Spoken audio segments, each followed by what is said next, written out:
Le 7 juillet 1883, Jules Méline, alors ministre de l'Agriculture, crée l'Ordre du Mérite agricole et le grade de chevalier. 129 ans plus tard, le docteur François-André Allaert se voit remettre cette décoration pour service rendu à l'agriculture française.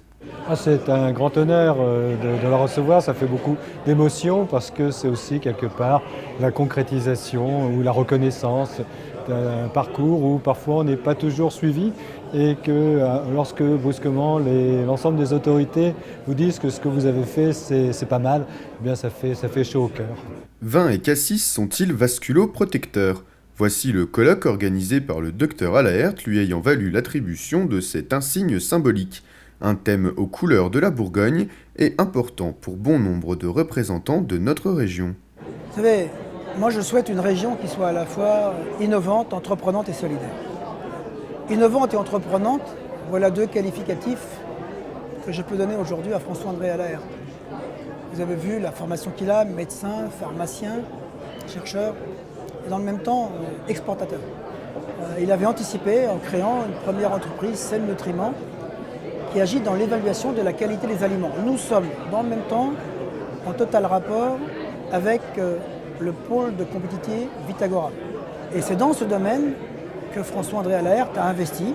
Il a créé 30 emplois pour Dijon, donc il fait partie des entreprises du pôle de Vitagora qui aujourd'hui montrent que par la recherche, que par la science, que par l'évaluation, on peut créer de l'emploi durable dans ce territoire et de l'emploi bénéfique non seulement à l'économie mais aussi à la santé. Donc voilà, cette médaille représente aujourd'hui ce que la Terre a de meilleur. Ce que la Terre a de meilleur, voilà. Chevalier dans l'Ordre du Mérite agricole n'est pas une simple distinction ostentatoire.